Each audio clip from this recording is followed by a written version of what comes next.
여러분 안녕하십니까? 양윤CR 인성교육연구소의 양윤석이라고 합니다. 오늘은 함석권 선생님의 생애에 대해서 말씀드리겠습니다. 제가 이제 함석권 선생님의 스승인 유영모 선생님의 호를 다석이라고 말씀드렸습니다. 그것은 하루에 한 끼만 드신다고 해서 붙여진 호였습니다. 그러니까는 다석, 하루에 3끼 먹는 우리들의 한 끼 먹는 양보다 저녁에 한 끼 드시는 유영모 선생님의 양이 많다 그래서 이제 다석이라고 호가 붙게 됐다고 말씀드렸습니다. 그와 같이 함석헌 선생님도 호가 있습니다. 함석헌 선생님의 호는 신촌옹입니다. 알바트로스죠. 바보새. 일본 사람들은 아오돌이라고 부릅니다. 알바트로스가 일본 도리섬에서 자라기 때문이죠. 골프에서도 알바트로스라는 이름이 사용되기도 합니다. 그러니까 골프에서는 한 번에 홀 안에 집어넣는 것은 홀인원이라고 부릅니다. 규정 타석을 줄여서 홀에 집어넣는 것은 버디라고 부릅니다. 버디를 잡았다고 그 사람들은 얘기합니다. 규정 타석을 오버해서 홀컵에 집어넣는 것은 보기를 범했다고 얘기를 합니다. 보기. 근데 이 알바트로스는 마이너스 3, 즉 3번 보기를 범한 것을 뜻한다고 합니다. 이런 알바트로스라는, 즉 바보새라는 의미를 가진 신촌옹이라는 호를 가진 함석헌 선생님은 1901년 평안북도 용천이라는 곳에서 아버지 함영택과 어머니 김형도 사이에서 장남으로 출생하셨습니다. 짓밟기 시작했습니다. 그리고 이제 용천이라는 곳은 함석헌 선생님의 고향인 용천은 그때 당시에 굉장히 천대받던 곳이었습니다. 용천은 이제 신의주 근처에 있는 곳으로 우리나라 한반도의 서북단 맨 끝 모퉁이에 있는 곳입니다. 그러니까 그때는 용천 사람들을 감탕물 먹는 놈, 하잘 것 없고 보잘 것 없는 농사꾼, 이렇게 불렀습니다. 그러니까 용천은 감탕물이 나는 곳, 하잘 것 없고 보잘 것 없는 농사꾼들이 사는 천대받는 곳이 되었던 곳입니다. 그래서 그때 당시에 용천 사람들은 관리로 등용되지 못했습니다. 그때 이제 기독교가 우리나라로 유입되기 시작했는데, 유입되는 초기였는데, 평양에 이제 가장 부흥을 했었습니다. 그래서 그때 당시에 한국의 기독교의 성지라고 불렸습니다. 평양에. 그에 못지않게 용천도 기독교가 부흥했던 곳입니다. 함석헌 선생님도 기독교 집안에서 자랐습니다.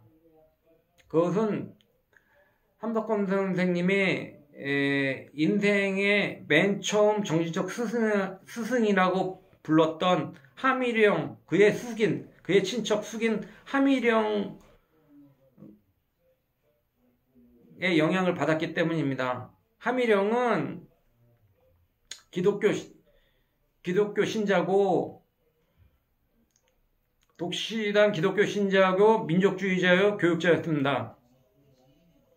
글씨를 잘 써서 필장이라고 불렸고, 리더십이 좋아서 함용마라고 불리기도 했습니다. 그의 아들이 2명이 있었는데, 큰아들 함석규는 이제 서울 배재학당에 유학을 해서 목사가 됐고, 그의 작은아들 함석은은 일본 유학을 가기도 했습니다. 그만큼 교육에 관심이 있었다는 것이죠. 그래서 함일영은 1906년에 민족학교인 덕일소학교를 세우게 되고 함석헌 선생님은 자연스럽게 덕일소학교에서 공부를 했습니다.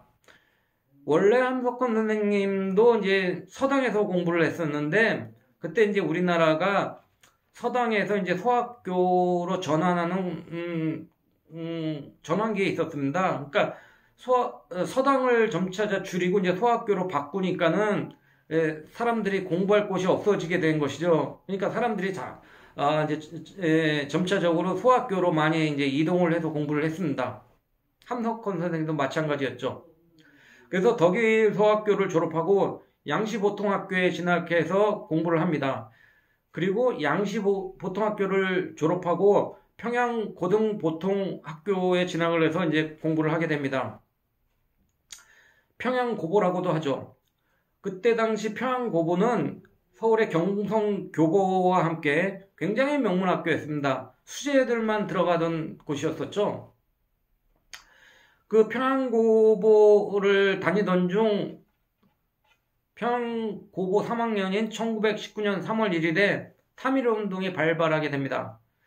그때 함석헌 선생님은 숭실학교 지하에서 이제 태극기를 만들어서 사람들에게 나눠주는 역할을 하게 됩니다.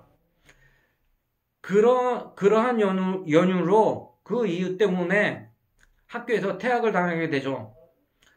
그때 이제 동료 학생들은 학교에서 반성문을 제출하면 학교를 다시 다닐 수 있게 해주겠다 그러니까는 반성문을 제출하고 학교에 다시 돌아갑니다. 그러나 함석헌 선생님은 반성문을 제출한 것을 거부하게 되죠. 그래서 이제 학교를 떠납니다. 그리고 이제 고향으로 돌아가서 2년여의 시간을 보내게 되죠. 그러다가 이제 정주에 있는 남강 이승훈 선생님이 설립한 오산학교에 3학년으로 편입을 하게 됩니다. 남강 이승훈 선생님은 조망식 선생님의 연설을 40세 듣고 나서 사업을 하던 중에 이제 학교를 설립해야 되겠다고 뜻을 세워서 이제 오산학교를 설립하게 되었습니다. 오산학교는 민족주의, 민중주의, 기독교주의를 심어주는 그러한 학교였습니다. 그래서 그런 영향을 많이 받고 이제 오산학교를 졸업하게 된 것이죠. 오산학교를 졸업하고 이승훈 선생님의 도움과 주변의 도움으로 일본 유학을 하게 됩니다. 근데 이제 일본 유학을 해서 바로 동경고등사범학교에 진학한 것이 아니라 우리나라로 말하면 검정고시라고 할까요? 그런 시험을 쳐야지만이 진학을 할 수 있었습니다. 그 시험을 준비하던 중에 1923년 9월 1일에 관동 대지진을 경험하게 됩니다. 뭐 많게는 40만이 죽었다고도 하죠.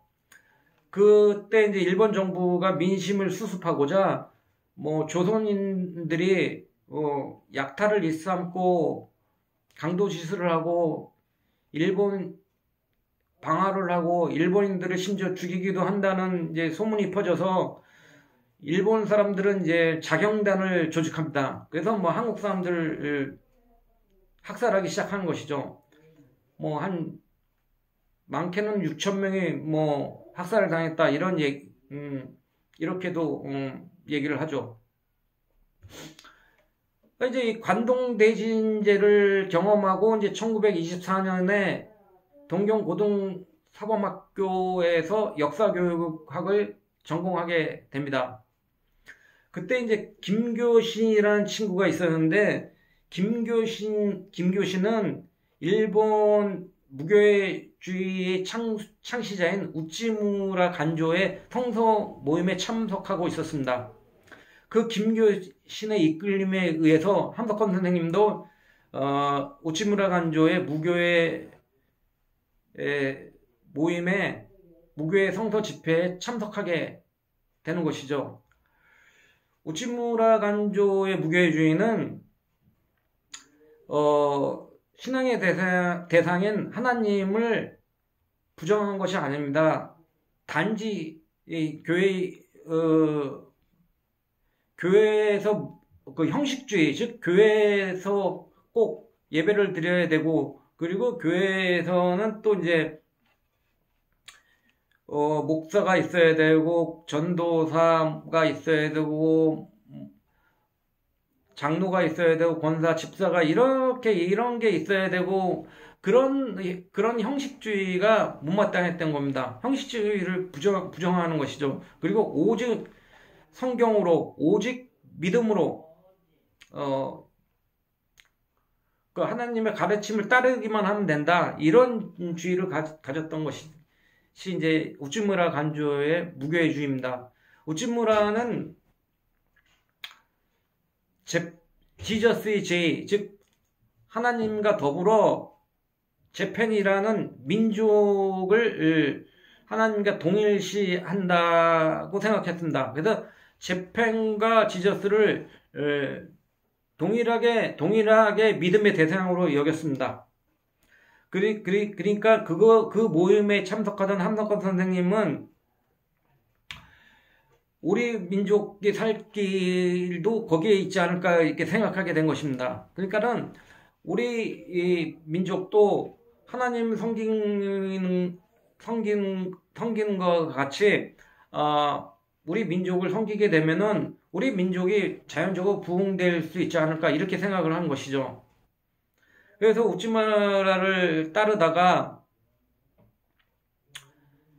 나중에는 이제 우찌무라가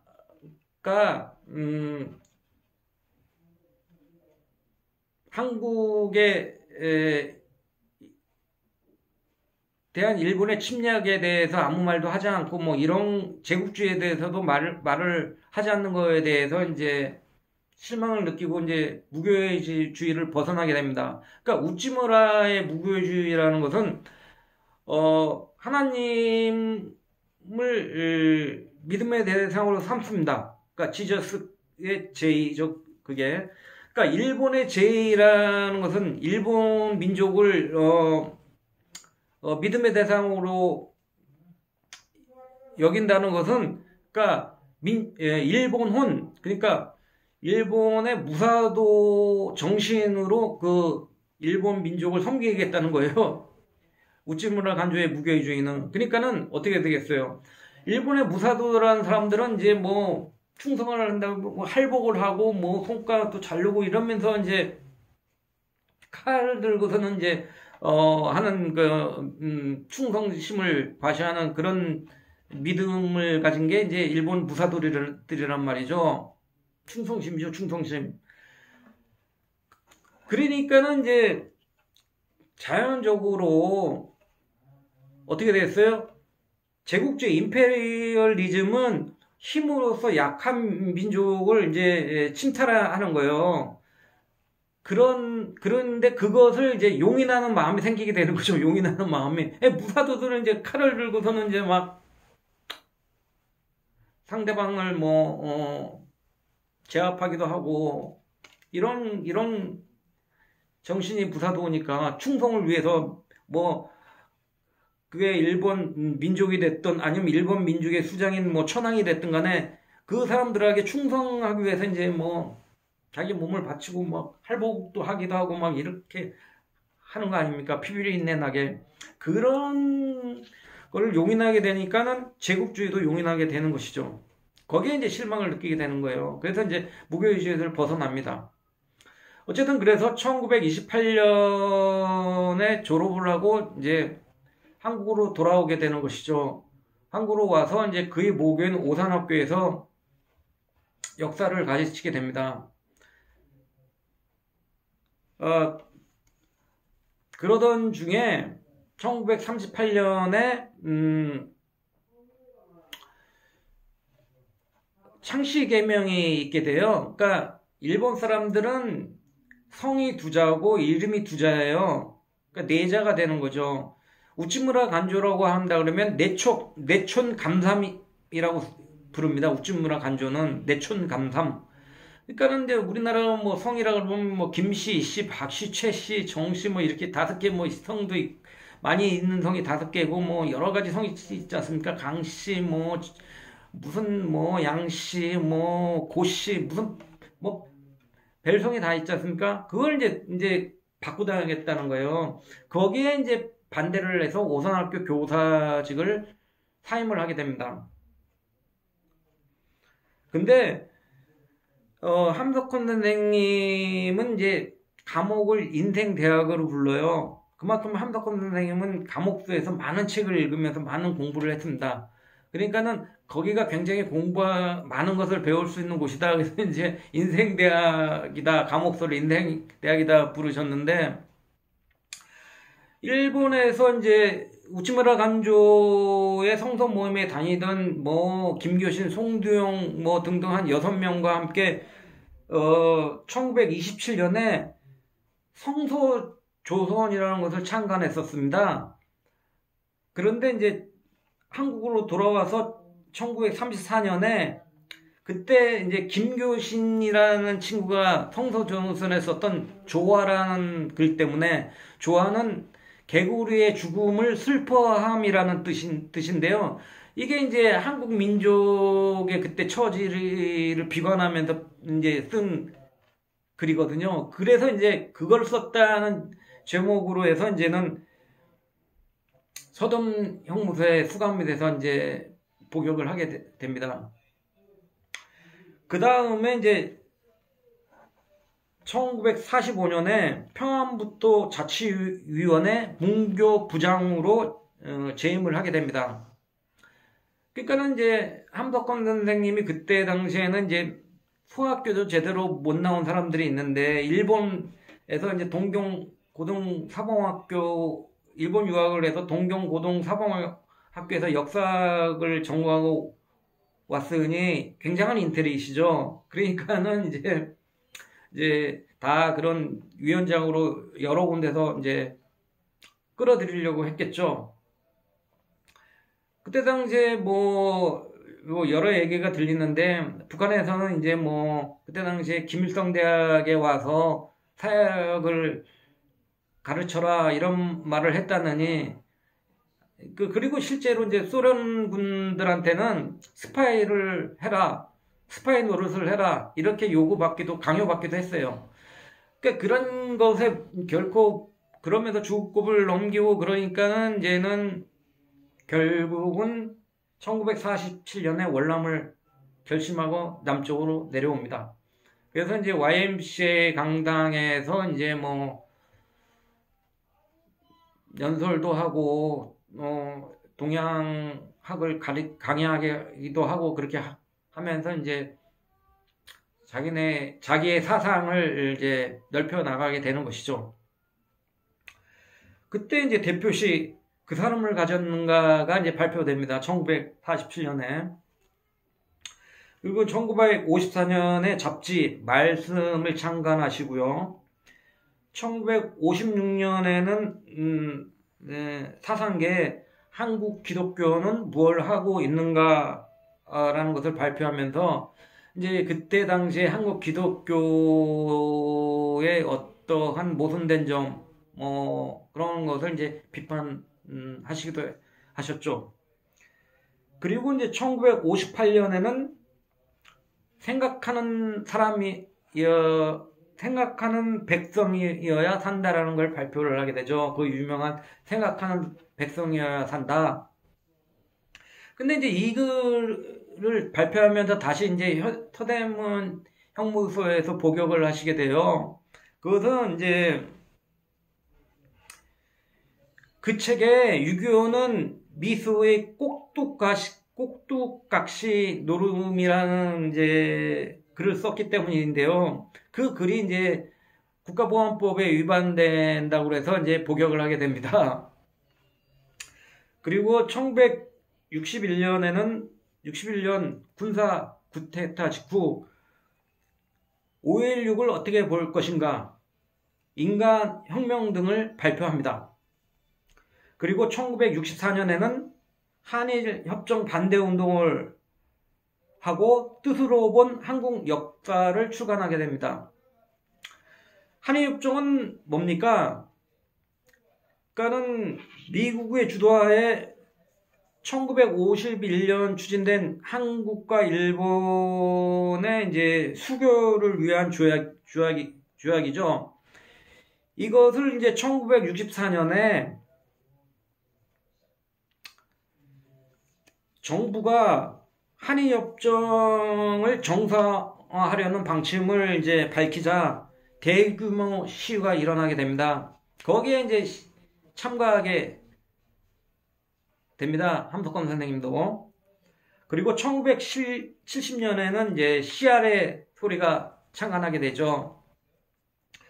1974년에는 이제 유신체제 철폐를 위한 민주회복 국민회의 공동 대표가 됩니다. 그리고 1976년에는 민주구국선언에 참여해서 민주구국선언이라고 이제 명동사건이라고 불리는 사건이 있어요. 거기에 참여했다는 이유로 군법회의에서 징역 8년을 선고받게 됩니다. 그러니까 민주구국선언에는 이제 명동 성당에서 있었는데요. 그때 뭐 함세웅 신부라든지 윤보선 전 대통령, 안병무 교수, 뭐 김대중 전 대통령, 문익환 목사, 김승호, 뭐 이런 여러 등등 기랑성 같은 각계각층의 인사들이 이제 발표한 선언이에요. 그 내용은 이제 긴급 조치를 철폐해라. 그리고 언론 출판 집회 결사의 자유를 보장해라. 그리고 의회 정부를 회복해라. 그리고 이제 대통령 직선제를 실시하라. 그리고 사법권의 독립을 보장하라. 그리고 박정희 정권은 퇴진하라. 이러한 거를 주장을 했다가 이제 군법